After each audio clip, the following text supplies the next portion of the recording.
11h sur Pôle Aviv, on retrouve notre émission Le Grand Plateau. Christine Deverac est notre invitée. Madame, bonjour. Bonjour. Thomas Simonian et Marc Stulman vont vous interroger sur l'Europe, sur l'ambition pour Toulouse et naturellement, vous en doutez un petit peu, on parlera de municipal. Non, c'est pas possible. Eh oui, eh oui. Thomas, Marc, à vous. Alors, première question sur l'Europe. Monsieur Barroso a qualifié de réactionnaire la politique culturelle de la France. La Grèce a vu sa télé littéralement coupée du jour au lendemain. Est-ce que l'Europe est en guerre contre le mode de vie des Européens ? J'espère que non. Sur l'exception culturelle, nous avons, peut-être qu'on peut expliquer ce qu'est l'exception culturelle pour ceux qui nous écoutent. C'est-à-dire que tout ce qui est du domaine de la culture ne doit pas être soumis aux mêmes lois du marché que des marchandises, j'allais dire, courantes. Nous avons tous voté au Parlement européen, enfin tous, la grande majorité a voté pour le maintien de cette exception culturelle, et ça a été obtenu au Conseil il y a quelques jours, et je m'en réjouis. Sur la télévision en Grèce, c'est tellement, enfin je veux dire, c'est le même sujet, quoi. C'est tellement symbolique d'arrêter tout d'un coup les télés dans un pays. Nous nous sommes insurgés contre, et d'ailleurs ça va repartir dans quelques... C'est un petit peu reparti et ça va continuer. Alors peut-être qu'il y a des réformes à faire au sein de la télévision grecque. Bon, c'est pas à moi de dire ça aujourd'hui, mais on peut pas tout d'un coup mettre un rideau noir et un écran noir, quoi. C'est pas possible. Très souvent, on a l'impression que les réformes prises au niveau européen sont contre, entre guillemets, le mode de vie des Européens.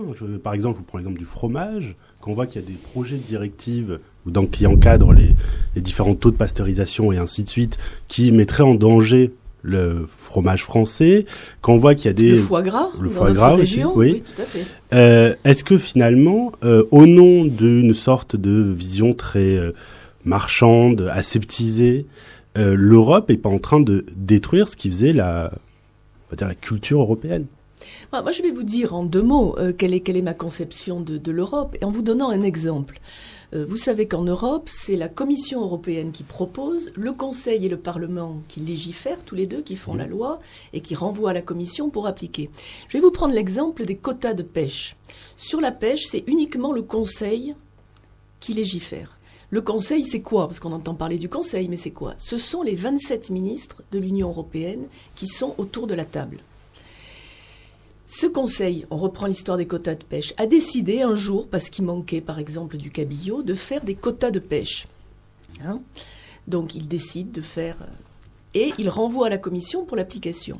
Au bout de quelques mois, la Commission annonce, la décision du Conseil annonce, nous allons mettre des quotas de pêche sur le cabillaud. Et vous avez ces mêmes ministres, c'est ça qui est incroyable, et dont les gens ne se rendent pas compte quand on n'est pas dans les institutions européennes. Vous avez ces mêmes ministres qui ont pris la décision, qui vont devant leurs médias respectifs en disant « c'est une honte, l'Europe assassine nos pêcheurs ». Mais c'est pas la Commission qui a fait ça, elle n'a fait qu'appliquer. Dieu sait que la Commission, on peut en parler, on peut trouver des défauts, mais elle n'a fait qu'appliquer la décision qu'ont pris les 27 ministres nationaux. Pareil pour le vin rosé il y a quelque temps, où on s'est mis à hurler, c'était les ministres qui avaient choisi. Deuxième exemple, vous savez qu'au niveau européen, moi je parle toujours de loi européenne pour simplifier, mais nous avons des directives, ce qu'on appelle, qui sont transposées en droit national, qui rentrent dans le droit national, et nous avons des règlements. Les règlements, ils sont d'application directe dans tous les États de l'Union. Les directives, elles demandent aux États d'atteindre des objectifs, mais elles ne sont pas tatillonnes sur les moyens. Prenons l'exemple des marchés de plein vent qui touchent beaucoup notre région. Moi, je vais très souvent sur ces marchés, on me dit « ouais, l'Europe nous casse les pieds, elle nous demande ci, elle nous demande ça ». Il y a eu une directive sur les marchés de plein air qui disait en gros « il faut que ce qui se vend sur les marchés soit de bonne qualité ». Bon, qui peut être contre ? Et après, ce sont les gouvernements qui prennent les décrets d'application. Ce qui explique pourquoi, d'un pays à l'autre, souvent la législation européenne n'est pas appliquée de la même façon. Donc en fait, la France est peut-être pas eurocompatible. Ou du moins le gouvernement français, dans sa traduction, dans sa transcription des directives ou dans sa prise des décrets d'application, finalement, trahit un peu l'esprit des textes.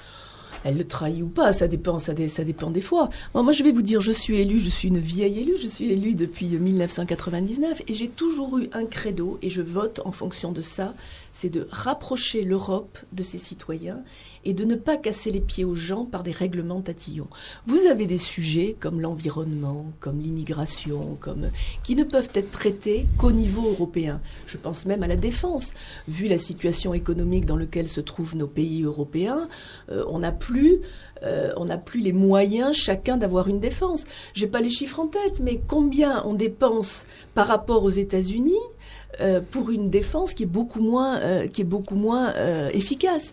Donc les sujets, moi je suis partisan du fait que les sujets qui ne peuvent être traités qu'au niveau européen le soient au niveau européen, mais le reste, laissons les États faire. Et quand je dis les États, c'est les collectivités locales, quand c'est des sujets des collectivités locales, les sujets doivent être toujours traités au niveau les plus proches du citoyen. Et moi, très souvent, je vous laisse parler, très souvent au niveau européen, dans l'hémicycle, on me dit « mais pourquoi tu as voté ça ? Pourquoi tu n'as pas voté ça ? C'est une bonne mesure. » Mais je dis « c'est peut-être une bonne mesure, mais ce n'est pas une mesure à prendre au niveau européen. » Donc vous avez des eurosceptiques, vous avez des eurobéas, j'allais dire, et moi je me situe depuis le début, je me situe dans les euroréalistes, et je continuerai dans cette voie-là, parce que je suis européenne, et que je pense que si on traite de tous les sujets, si on veut s'impliquer, enfin voter sur tous les sujets, on provoque un rejet de l'Europe. Alors justement, Christine de Vérac, vous parliez des citoyens. Alors aujourd'hui, l'Europe est en crise, crise économique, crise financière certes, mais on a l'impression aussi qu'il y a une crise de confiance, qu'on a le sentiment d'un cordon coupé entre le citoyen et l'Europe. C'est votre sentiment aussi ? Oui, mais j'ai l'impression qu'il y a un cordon coupé, et puis on en reparlera peut-être par la suite, mais qu'il y a un cordon coupé peut-être entre le citoyen et l'Europe, mais aussi entre les citoyens et les États. Il y a un cordon qui est coupé entre le citoyen et tous les élus. Et c'est là où, à un moment, il va falloir se poser des questions et essayer de faire de la politique ou de gouverner autrement. Certes, mais est-ce que le citoyen n'a pas l'impression que l'Europe, finalement, c'est très loin ? Oui. Les décisions européennes sont vous en parliez là, mais est-ce que les décisions européennes ne sont pas éloignées finalement de notre vie quotidienne ? Elles sont très éloignées, et puis je vais vous dire pour une raison simple, c'est qu'un député national a une circonscription d'environ 100 000 habitants. Un député européen, est-ce que vous savez combien d'habitants on a dans notre circonscription ? En tout cas, il y a 3 régions. Il y a 3 régions, puisqu'on est à Toulouse, il y a Midi-Pyrénées, Languedoc-Roussillon et Aquitaine. Ça fait 18 départements. Ça fait près de 10 millions d'habitants. Donc même quand vous tournez comme un tonton toute la semaine et toute l'année, on vous dit, on vous voit jamais. Bon, c'est le système qui veut ça. On peut pas augmenter le nombre des députés. Et en même temps, on est, je ne sais jamais le chiffre exact, mais je crois qu'on est 754 pour 27 pays, quand il y a 577 députés pour un seul pays. Donc c'est normal. Et puis alors, moi, il y a une chose qui m'exaspère, et j'espère que je ne le fais pas ce matin, mais c'est cette espèce de jargon européen, où dès qu'on parle de l'Europe, plus personne n'y comprend rien. J'ai fait une législation, il y a quelques années, sur une liste noire des avions. Bon, j'ai fait un texte compréhensible par tout le monde. C'est parti au service juridique du Parlement, c'est revenu, j'ai plus compris mon texte. En même temps, alors j'ai fait un communiqué en disant ce qu'il y avait dedans, et j'ai des gens que je ne citerai pas ici, mais qui sont très eurosceptiques, qui étaient au conseil municipal à l'époque avec moi, qui sont venus me voir et qui m'ont dit « l'Europe, si c'est ça, si c'est des décisions comme ça, moi je suis européenne ». Donc voilà, il faut arriver là aussi à faire des législations qui soient compréhensibles par tout le monde. Et alors, dans cette législation sur la liste noire, je suis passée à TF1 20h, France 2, France 3, enfin je ne vais pas vous citer tous les médias qu'il y a eu, mais voilà, il faut aussi, la directive REACH qui est sur les produits chimiques, a été énormément repris partout. Quand on fait des législations qui intéressent le citoyen, non seulement elles sont reprises par vous, mais en plus elles sont acceptées et souhaitées. Alors justement sur le rôle du Parlement européen, il a assez évolué. Aujourd'hui, que 80% des textes qui sont pris en France sont des éléments d'application du droit européen.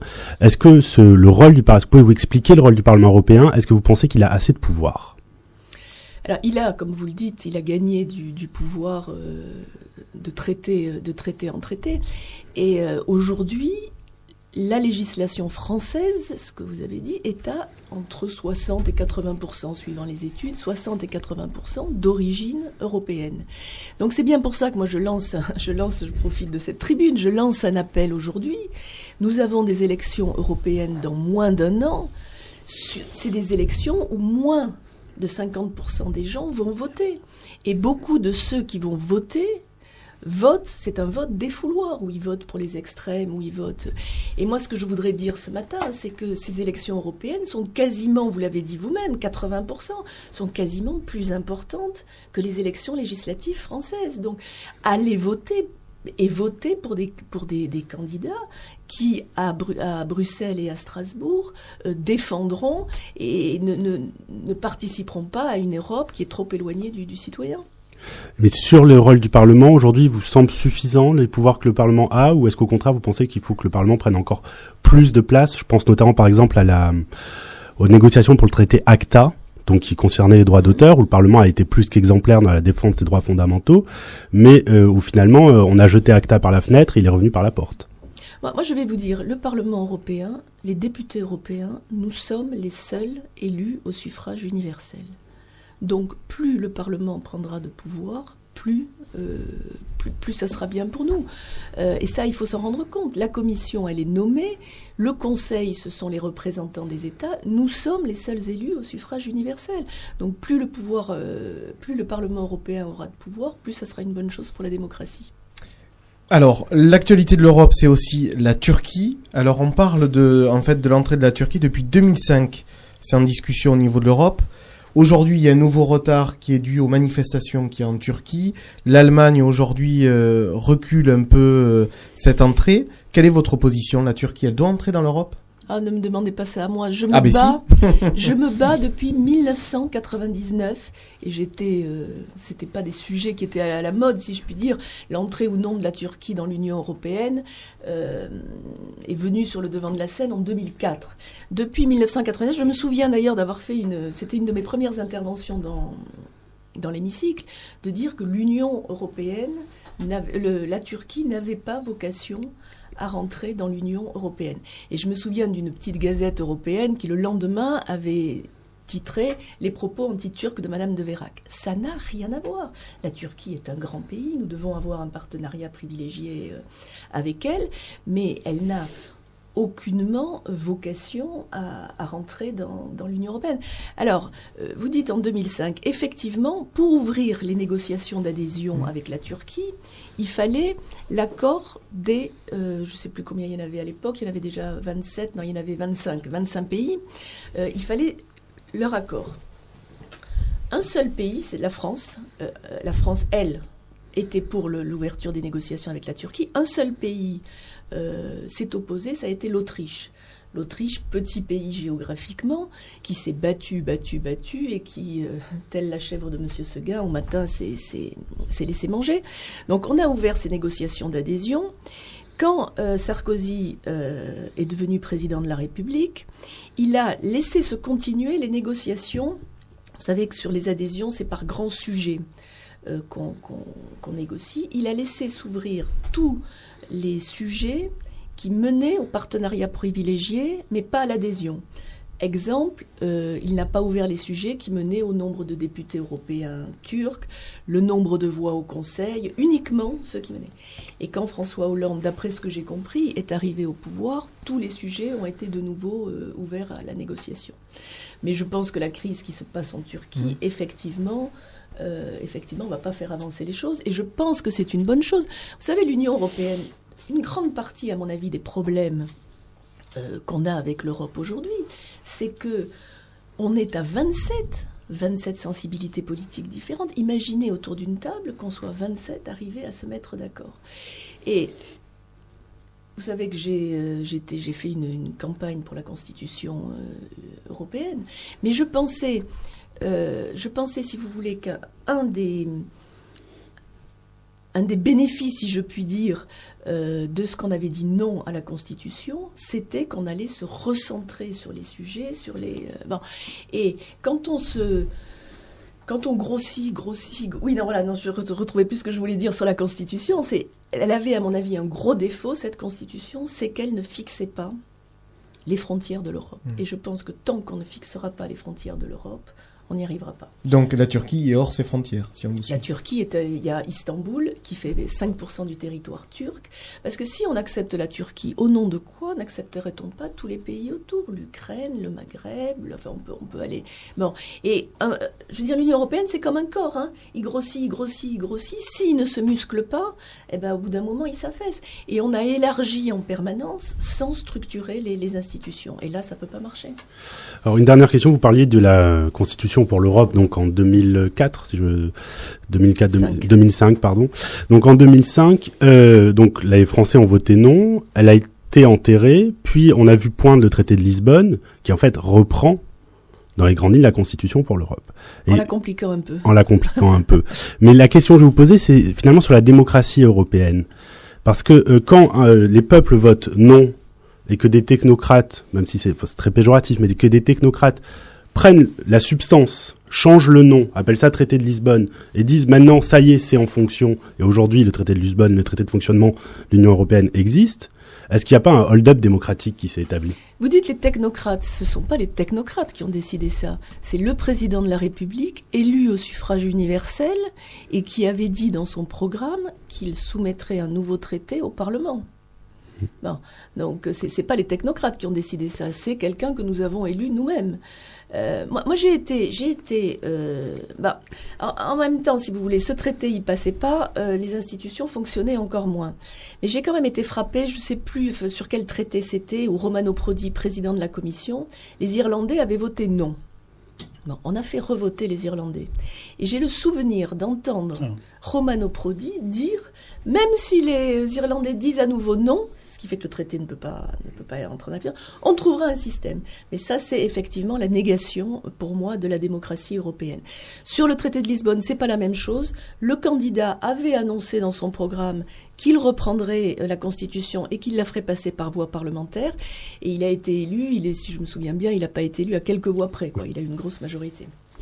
Voilà le deuxième thème, Madame de Veyrac, sur lequel on voulait vous interroger, concerne l'ambition pour Toulouse. Je crois qu'il sera question d'A350 et de stadium. Alors, puisqu'il sera question de stadium, vous êtes plutôt foot ou rugby? Ah, moi je suis plutôt rugby, mais je vais au foot de temps en temps. Ne dites pas ça d'un air désolé. Non, je suis plutôt rugby. Je vais à tous les matchs de rugby. Au moment de la Constitution, d'ailleurs, parce qu'on va relier, je vais vous faire la transition en plus. Au moment du référendum sur la Constitution, j'avais fait une grosse campagne. Et puis au bout d'un moment, j'ai dit, j'en ai marre. On m'a proposé de partir 3 jours à Édimbourg pour la finale de la Coupe de rugby, qui était entre deux clubs français, d'ailleurs, qui était entre le Stade français et le Stade toulousain. Et j'étais partie là-bas et Toulouse avait gagné. Bon, alors on va pouvoir vous intégrer dans notre équipe de rédaction. Alors avant de parler Stadium et Airbus, on va parler culture, Christine de Veyrac, parce que finalement, si on vous lit bien au fur et à mesure des mois, vous attaquez souvent Pierre Cohen sur son bilan culturel. Et alors on peut citer le raté de Toulouse, capitale européenne de la culture, on peut parler de la maison Giscard, du lieu Dieu Z, de la fameuse prison Saint-Michel. Est-ce que, je vais être direct, est-ce que la culture toulousaine est-elle en berne? La culture doit devenir l'ADN de Toulouse. Et ça, je pense que c'est un sujet que je développerai tout au long de ma campagne. Donc elle ne l'est pas? Elle l'est pas aujourd'hui. Regardez, quand vous prenez le Festival d'Avignon, vous pouvez prendre plusieurs... Il y a beaucoup de grands événements culturels qui sont associés à des villes. Bon, ici, on a radio, j'allais dire. On a Rio Loco, mais sortez de Toulouse. Rio Loco n'est pas du tout associé à Toulouse. Il faudrait le festival américain de Deauville, bon, qui est un événement mondial. Au départ, Deauville n'avait aucune raison d'avoir un festival du film américain, et ça a commencé, ça a pris de l'ampleur. Et moi, c'est ce que j'aimerais avoir pour Toulouse. Par exemple, un grand festival qui soit, on dise tac, Toulouse, immédiatement. Et ça, c'est pas encore le cas. Peut-être que Rio Loco va le devenir, mais il faut vraiment le porter au niveau européen et international. La capitale européenne de la culture, c'est un gros échec pour Pierre Cohen? Oui. Et moi, j'ai eu, alors mes collègues au Parlement de Marseille m'ont dit, t'es pas sympa de dire ça, mais moi, j'ai eu vraiment, j'ai eu mal au cœur au moment de l'ouverture de la Marseille, capitale européenne de la culture. Je me disais, on aurait pu avoir ça à Toulouse. Alors moi, voilà, je suis pas là pour pointer les responsabilités, mais je regrette aujourd'hui qu'on n'ait pas eu cet événement qui aurait donné encore une fois de plus une dimension internationale et européenne à Toulouse. Je ne sais pas si vous voulez continuer sur la culture ou parler d'autres choses. Mais par exemple, on voit aujourd'hui l'orchestre du Capitole, les chœurs. Enfin, on a des atouts à Toulouse qui sont absolument extraordinaires. Pourquoi n'envisagerions-nous pas la création, par exemple, sur l'île du Ramier, d'un grand auditorium couplé avec le conservatoire, un théâtre de verdure, et puis autour de ça, avoir les équipements nécessaires, avoir des restaurants, des haltes garderies. Et je pense qu'on a vraiment besoin d'un grand projet culturel à Toulouse où se rassemble toute la culture. Nos concitoyens le demandent, les artistes le demandent. Il va falloir passer à l'acte. Alors on va quitter la culture pour s'intéresser au sport. En début 2013, vous avez écrit une lettre ouverte à Pierre Cohen concernant l'aménagement du stadium. Est-ce que vous pouvez nous dire ce qu'il en est ? Et pouvez-vous nous en dire plus ? Ça, c'est à Pierre Cohen qu'il faut demander ce qu'il en est, c'est pas à moi. Quel a été l'objet finalement tout simplement, c'est qu'on a un stadium qui doit être remis aux normes pour l'Euro 2016. Hein, c'est ça. C'est du foot, mais je sais quand même qu'il y a l'Euro 2016. Et on dépense plus de 30 millions d'euros pour remettre ce stadium aux normes de l'UEFA. Vous le voyez dans la presse, on dépense je ne sais pas combien pour refaire la pelouse tous les ans. On a un stadium qui n'est pas digne d'une ville comme Toulouse. Non. Alors on le rénove quand même, il y a un plan de rénovation, sauf qu'on va avoir moins de place. Exactement, si vous le dites, si vous me faites le travail, c'est parfait. Mais où on le rénove, on le met aux normes de l'UEFA et on aura moins de place. Moi je vais prendre, une fois de plus, c'est pas une question de droite et de gauche. Moi je prends toujours l'exemple de Lille. Martine Aubry, grâce à un partenariat public-privé, a fait un stadium de, je crois, 350 millions d'euros. Alors, c'est pas le prix qui est important, mais c'est que je crois qu'il va falloir se rendre compte que les stadiums, ce n'est plus des lieux où on joue 5 ou 6 matchs de rugby par an et une vingtaine de matchs de foot. Ce sont de véritables centres économiques qui doivent attirer des commerces et qui donnent des redevances après pour la mairie. On parle de dépenses, mais il y a après des retours là-dessus. Et dans ces stades, ça nous permettrait, nous n'avons jamais de très grandes vedettes internationales qui viennent faire des concerts ici, parce que nous n'avons pas les infrastructures. Si on avait un stade comme ça, avec un toit rétractable quand il fait mauvais, on pourrait accueillir des grands événements sportifs, je pense au tennis, on pourrait accueillir des grands concerts.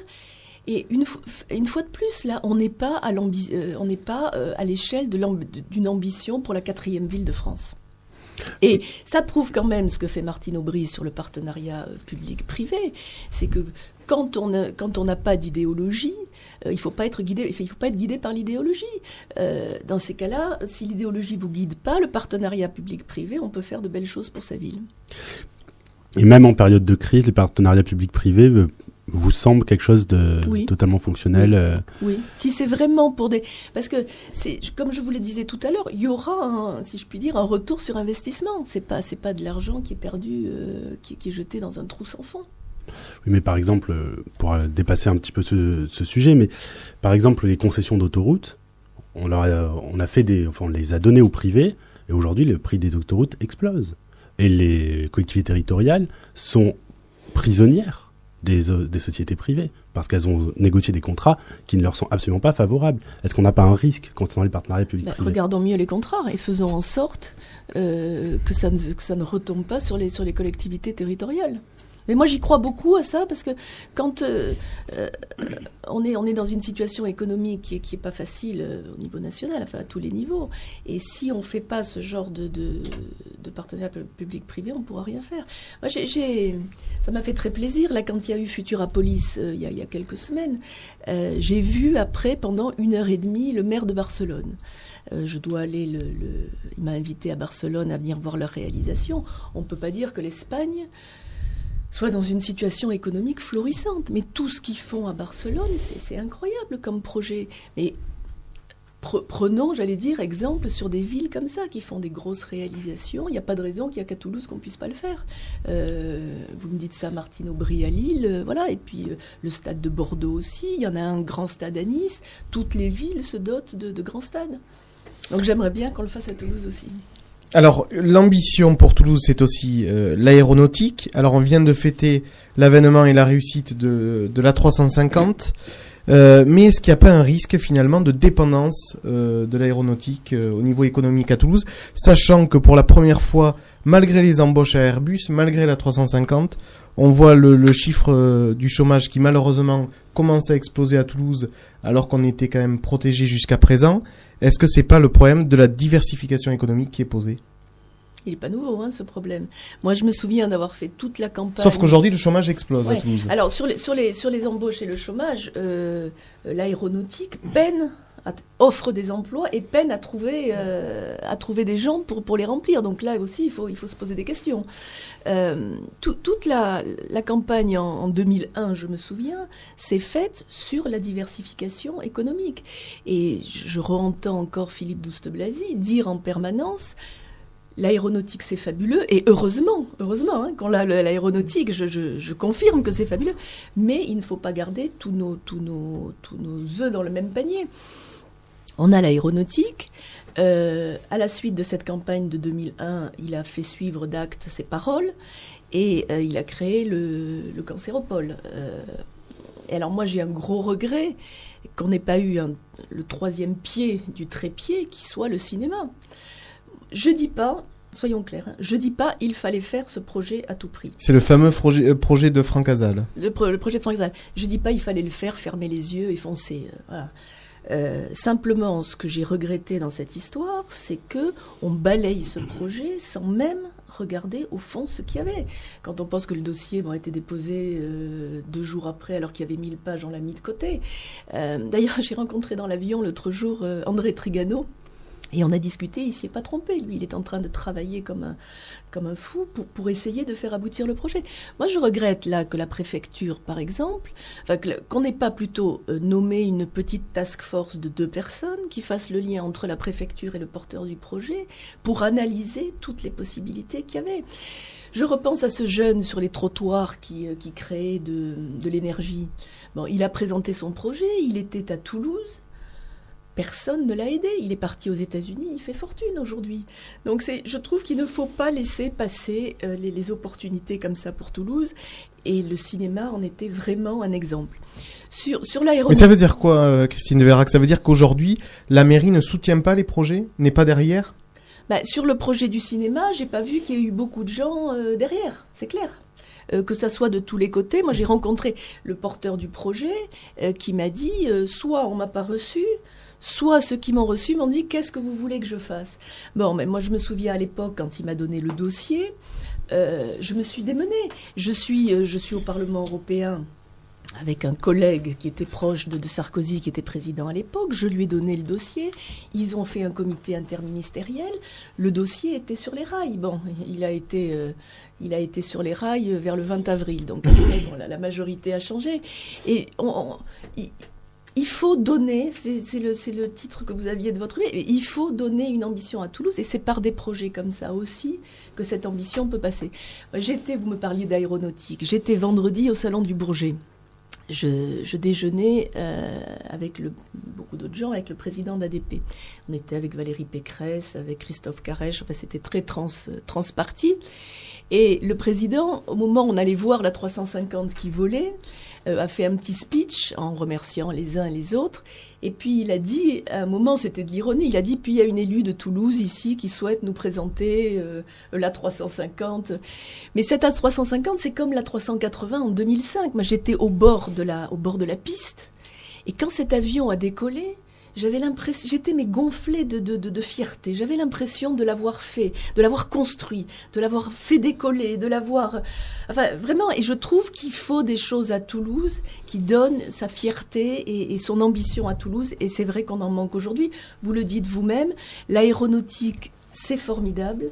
C'est un secteur qui marche, c'est un des rares secteurs qui marche en France, mais il faut effectivement se diversifier.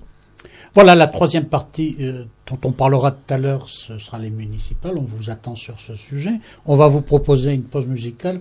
Je ne sais pas, mais peut-être que Gainsbourg vous ferait plaisir. Ah, j'adore Gainsbourg. Heureusement que vous nous avez dit, oui, on sera embêtés. J'adore Gainsbourg et Jacques Dutronc. J'aime bien les gens qui sont un peu provocateurs, qui sont pas dans les rails.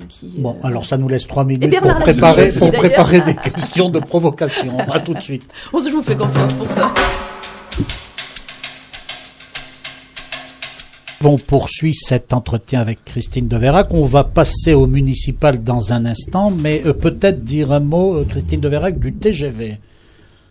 Oui, non, peut-être TGV. Comment explique-t-on aussi que Toulouse, rentrer dans l'ambition du sujet précédent, Toulouse, 4e ville de France, n'a pas le TGV aujourd'hui ? Moi, je me souviens, c'était en 2000, je sais plus l'année exacte, mais en 2002 ou 2003, d'avoir été au Salon Rouge avec le ministre des Transports, Dominique Bussereau, qui disait on aura le TGV, ça nous paraissait très loin à l'époque, mais en 2016, vous vous rendez compte aujourd'hui ? Et du Premier ministre sur le perron de l'Élysée en sortant d'un ça, qui disait Toulouse aura le TGV. Bon, depuis, qu'est-ce qui s'est passé ? Alors, l'Europe a fait son boulot. On s'est battu pour ça, on a mis la ligne Bordeaux-Toulouse-Barcelone dans les projets prioritaires. Maintenant, c'est au gouvernement d'agir. Alors on a fait, je vais vous le montrer, on va faire un peu d'image, on a fait un tract qui n'est pas un tract politicien ou politique, qui est pour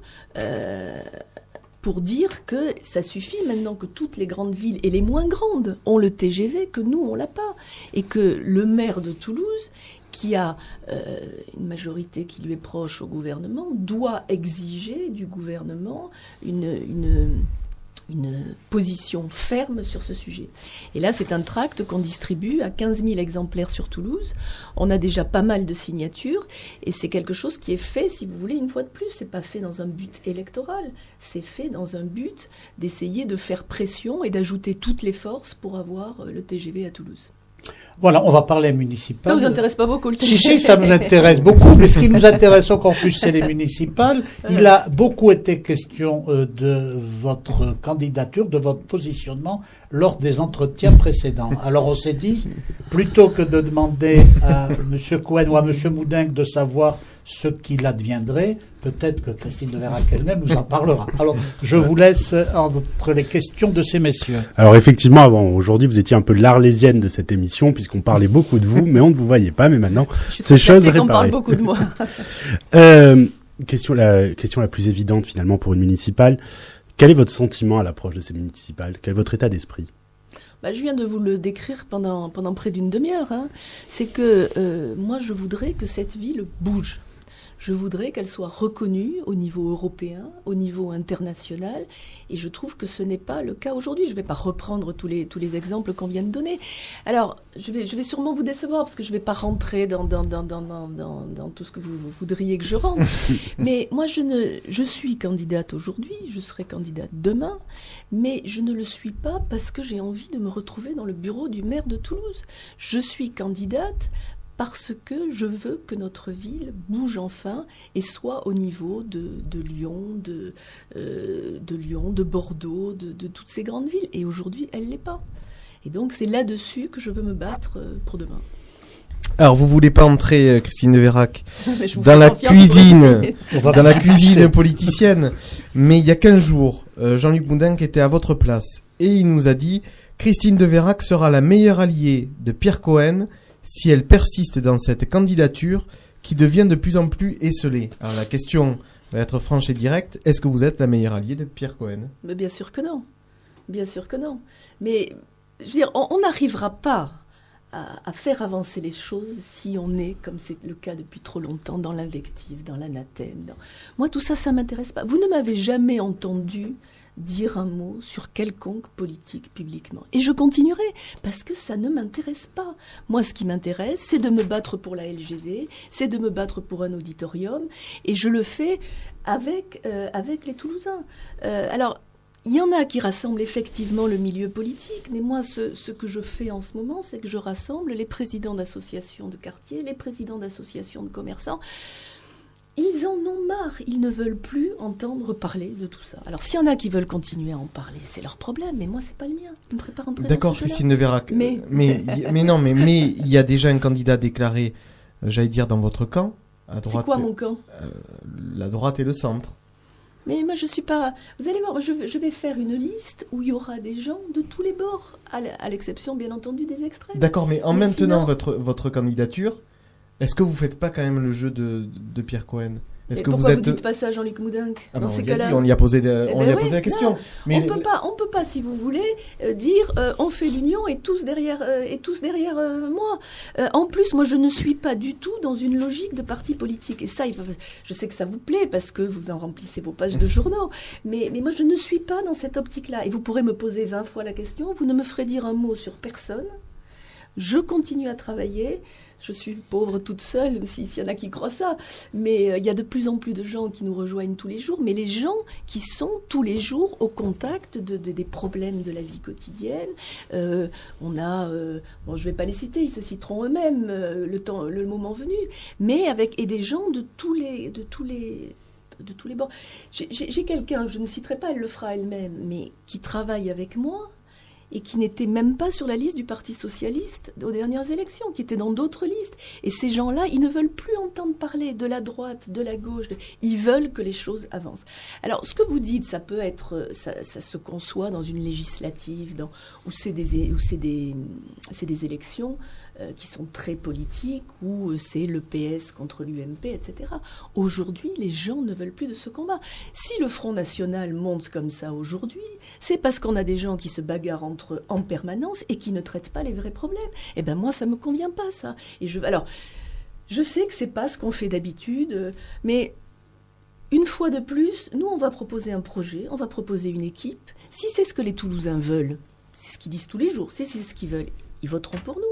Mais si c'est ce qu'ils ne veulent pas, ils voteront pas pour nous. Moi, vous me verrez jamais aller faire des promesses aux uns et aux autres en disant on va faire ci, on va faire ça. C'est pas la démarche dans laquelle je suis. Je sais qu'elle n'est pas habituelle. Je sais que Monsieur Simonian, vous avez l'air troublé. Non. Non. Mais je ne dévierai pas de ma ligne. Mais alors, ce que vous nous dites est très intéressant, mais on a parfois, non, mais on a parfois l'impression, en tout cas j'ai l'impression que vous vous positionnez comme si vous aviez déjà gagné l'élection. Mais une élection, il faut faire un minimum de jeu politicien pour s'assurer de la gagner. La ferveur populaire, c'est l'espèce, entre guillemets, de révolution populaire. C'est comme une révolution, ça revient toujours à son point de départ. Et donc ma question est la suivante.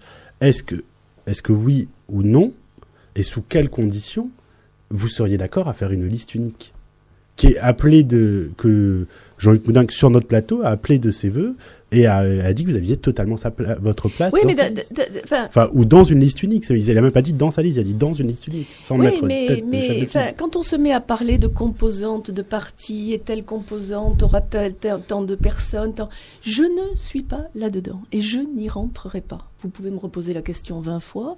Je vous dis, nous, on a avec nous des chefs d'entreprise, des professeurs de faculté, des présidents d'associations de commerçants, des gens qui connaissent bien les collectivités locales. Et c'est avec ces gens-là que je veux travailler. Je ne travaille pas, je vais vous dire franchement, ça va se retourner contre moi, mais je ne travaille pas 18 heures par jour, 5 jours sur 7, parce que les deux autres, je suis à Bruxelles et Strasbourg. Je ne travaille pas uniquement pour obtenir le pouvoir. Je travaille pour faire bouger les choses. Et c'est avec ces gens-là. Quand j'ai annoncé ma candidature au mois de février, les gens qui souhaitent nous rejoindre, qui sont sur cette ligne, sont les bienvenus. Tous. Tous. Mais je ne veux pas rentrer dans un jeu. J'ai vu un peu dans votre journal des uns qui tapent sur les autres et tout ce que proposent les uns, c'est mauvais pour les autres. Et on fait que ça. Et on est dans l'invective, on parle de gens qui sont minables, qui sont à côté de la plaque. Non. Alors vous dites ça ne marche pas. Eh bien, essayons. Si on n'essaye pas, si on reste dans les schémas classiques, on a un Front National qui est à je sais pas combien et qui va continuer à monter. Eh ben non, moi c'est pas ça que je veux pour ma ville. Est-ce que ce positionnement-là, finalement apolitique, en dehors de ce que vous avez qualifié de jeu politique, du jeu politique classique, des structures politiques classiques, est-ce que cette logique-là risque pas à terme de faire imploser l'UDI à Toulouse ? Entre les tenants, on va dire les polylistes et les monolistes. Alors, je vais vous dire franchement, l'UDI à Toulouse, je peux vous citer les présidents des partis qui composent l'UDI, Jean-Pierre Albouy qui est là, du Nouveau Centre, ils ont tous signé un communiqué souhaitant qu'il y ait une liste à Toulouse. Bon, alors je veux bien d'être toute seule, etc. Ils l'ont tous signé. Et l'investiture, je suppose que vous allez m'en parler de l'UDI, que j'aurai. Mais j'allais vous dire, mais si je ne l'ai pas, je ne me situe pas. Moi, je prends tous les soutiens qui viennent. Alors, ce ne sont pas les soutiens, effectivement, de gens qui sont dans la politique depuis 20 ans, 30 ans, 40 ans. Mais bon sang, il y a un moment, il faut se tourner vers l'avenir quand même. Il faut arrêter de regarder vers le passé. Et c'est ça que nous faisons avec toute notre équipe. Alors, sauf que vous dites que vous avez eu les soutiens de tous les partis. Ouais. Sauf que pour rejoindre la question de Marc, il y a eu récemment l'élection à la présidence de l'UDI. Alors qu'il y a eu le mérite, pour le coup, de médiatiser l'UDI comme jamais l'UDI avait été médiatisé à Toulouse depuis sa création. Mais dans cette campagne... Elle est pas mal médiatisée depuis que je suis candidate aux européennes, aux municipales. Ah, vous allez être candidate aux européennes aussi. Non, par contre, dans cette campagne, on a vu clairement deux candidats qui avaient des positions, pour le coup, différentes par rapport à l'UMP. C'est-à-dire un candidat qui disait il faut discuter dans le cadre d'une liste unique avec nos partenaires de l'UMP, et l'autre, Jean Igésis, pour ne pas le nommer, qui disait il faut continuer à travailler seul pour l'instant. L'élection s'est pas fait que là-dessus, elle s'est fait sur tout un tas d'autres. Moi, j'ai des. Dans les médias, c'est surtout joué là-dessus. Mais dans les médias, oui, on en revient à ça. C'est la différence entre les médias et ça vous me. Moi, j'ai des personnes qui sont à fond avec moi, qui quoi qu'il arrive, là, qui ont voté Philippe Lasterle pour X raisons, parce que donc je pense, si vous voulez, que le résultat de l'élection n'était pas, il a été présenté comme ça, mais n'était pas entre liste autonome et liste directement avec l'UMP. Et d'ailleurs, celui qui a gagné, c'est quand même celui qui était pour la liste autonome. Alors justement, on va parler de l'UDI. Alors vous nous avez fait la transition toute seule. L'investiture. Cette investiture, elle fait beaucoup parler. Elle va arriver quand, Christine Deveyrac? Elle fait beaucoup parler qui? Au moins nous. Monde. Au moins nous, mais à l'UMP aussi. Vous devriez venir sur le terrain un peu avec moi de temps. Vous êtes jamais venu, ou Marc. L'UDI, enfin bon, Jean-Louis Borloo a annoncé très clairement il n'y a pas longtemps, bien évidemment, Christine Deveyrac aura l'investiture. Vous savez qu'il n'y a pas une seule investiture qui est sortie au niveau de l'UDI. Alors, je ne rentrerai pas dans les histoires politiciennes, donc je ne dirai pas que certains ont essayé de faire croire, etc. Mais vous étiez là, vous n'étiez pas là, vous étiez là quand Hervé Morin est venu à Toulouse. Et il ne pouvait pas être plus clair. Il n'a pas pu être plus clair. Donc, voilà. Donc cette investiture, vous savez, l'UDI, elle a combien d'octobre à juin, ça fait quoi, 7-8 mois d'existence. L'UMP est une machine qui est rodée depuis longtemps, donc il faut leur laisser le temps. Il y a eu des problèmes sur certaines villes, mais tout ça va rentrer dans l'ordre rapidement. Ou pas d'ailleurs, j'en sais rien. Mais... Il y a eu des informations, Christine Deveyrac, qu'on a écrites dans le journal toulousain, que la Dépêche du Midi a également relayé, comme quoi Jean-Luc Moudenc avait fait des pressions auprès de l'appareil parisien de l'UDI, notamment via le sénateur Chatillon, via le député maire de Drancy, Jean-Christophe Lagarde.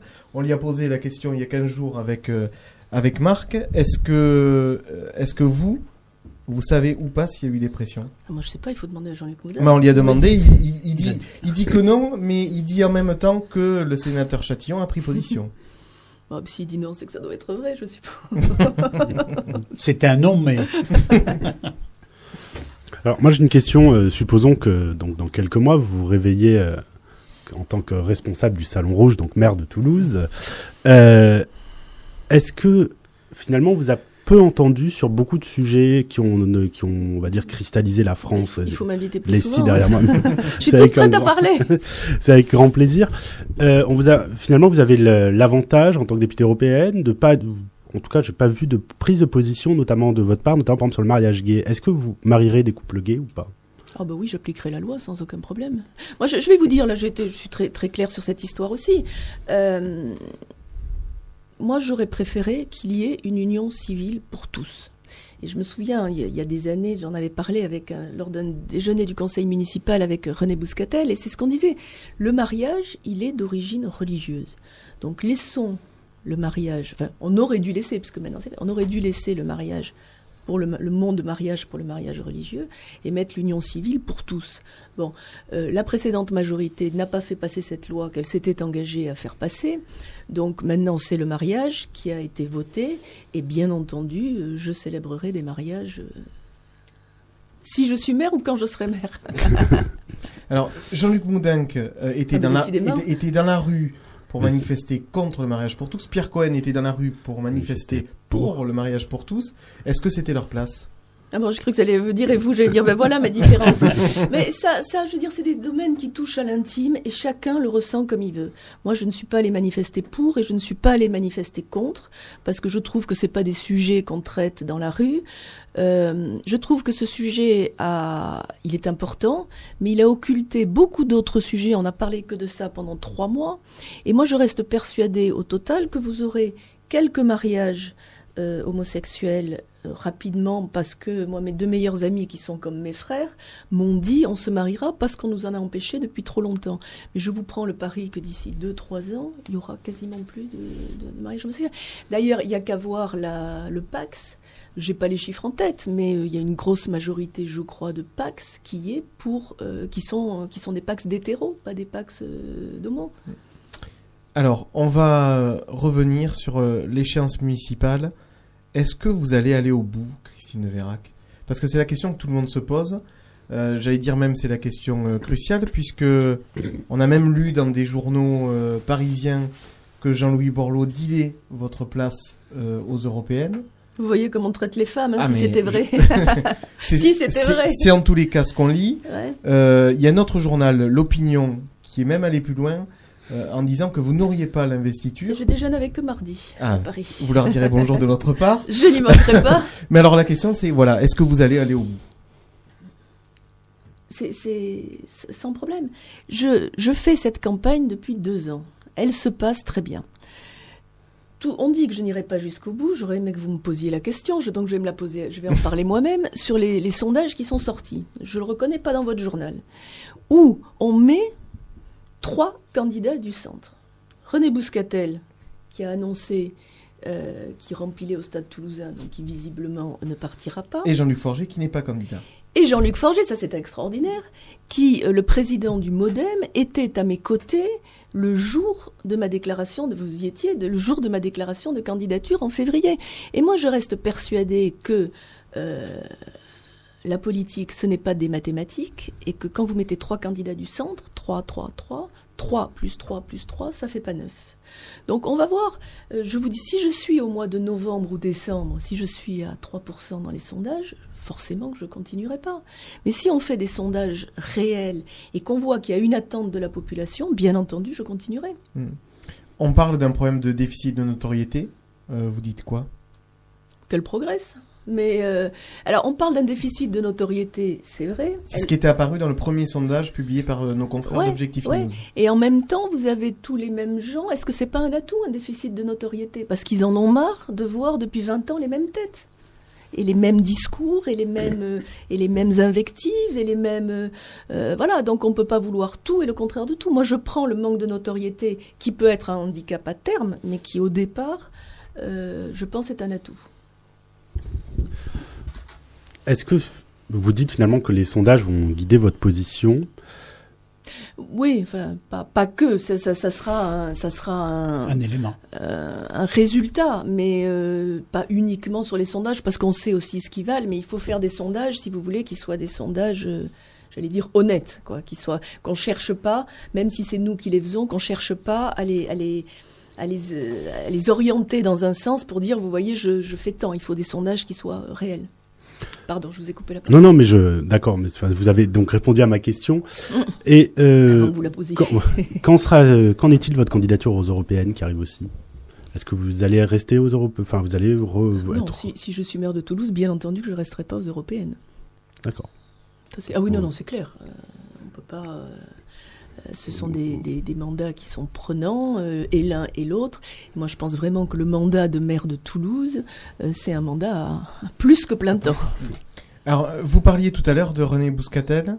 René Bouscatel n'a pas pris de position au niveau des municipales. Il a pourtant fait savoir qu'il le prendrait le moment venu, même s'il ne sera pas candidat. Vous souhaitez quoi? On en a parlé aussi avec Jean-Luc Moudin il y a 15 jours. Est-ce que vous souhaitez qu'il participe avec vous à la campagne? Bien sûr. Mais oui, moi, je vous l'ai dit une fois de plus. Tous les gens qui souhaitent nous retrouver, je l'ai dit à René un certain nombre de fois, sont les bienvenus. Puis il a une position à Toulouse qui est éminente en tant que président du Stade toulousain. Voilà. Je serais ravie s'il soutient notre campagne. Mais on n'aura pas de scoop, c'est ça que je veux dire. Vous savez pas aujourd'hui s'il vous soutient ou s'il soutient l'autre liste, puisque Marie Desquet et François Chollet, les gens de son groupe qui sont des proches, sur l'autre liste. Donc voilà, après il choisira ce qu'il souhaite faire. Moi, je serais bien entendu ravie qu'il vienne, parce qu'en plus c'est un ami.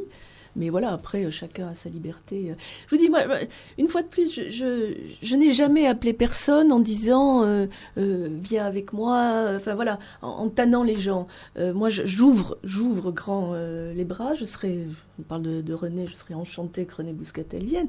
Mais après, s'il souhaite quelque chose de différent, c'est lui qui réfléchit. Et tous ces ralliements, ça vous fait pas peur? Qui, tous ces ralliements? On peut citer Jean-Jacques Bolzan, on peut citer... On parlait de François Chollet et de Marie Desquet. Attendez, non, François Chollet et Marie Desquet sont UMP. Oui, mais ils avaient critiqué.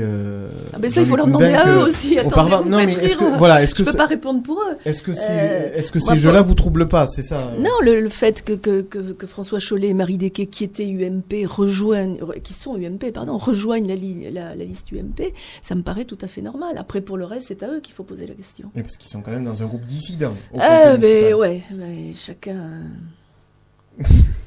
moi, je vous rappelle qu'en 2008. Quand j'ai refusé d'aller sur la liste, j'ai dit à l'époque, avec une telle liste, on va perdre. Tout le monde m'a éclaté de rire au nez en disant face à Cohen, on ne peut pas perdre. J'ai eu des pressions de Paris en me disant, si tu vas pas sur la liste, tu n'auras plus ton investiture aux européennes. Mais je ne peux faire, alors vous allez peut-être me dire que je ne suis pas faite pour faire de la politique, c'est possible, mais je ne peux faire que ce à quoi je crois. Et je continuerai à faire que ce à quoi je crois. Voilà, c'est... Alors, je ne me permettrai pas de vous dire que vous n'êtes pas faite pour faire de la politique, vu que vous êtes quand même députée européenne depuis pas mal de temps et que vous avez eu quand même un grand nombre de mandats. Mais une question qui a fait couler beaucoup d'encre lors d'une précédente interview, c'est celle du Front National. Quel est votre positionnement? Quel sera votre positionnement? Tant en termes de, est-ce que vous avez aujourd'hui des rapprochements ou même des prémices de rapprochement avec le Front National sur la constitution de la liste? Et qu'en sera-t-il si jamais au second tour il y a une triangulaire avec vous et le Front National? Question un peu plus directe.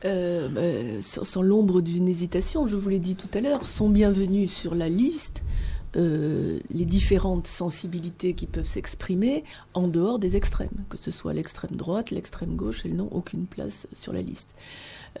S'il y a une triangulaire, quelle est votre question?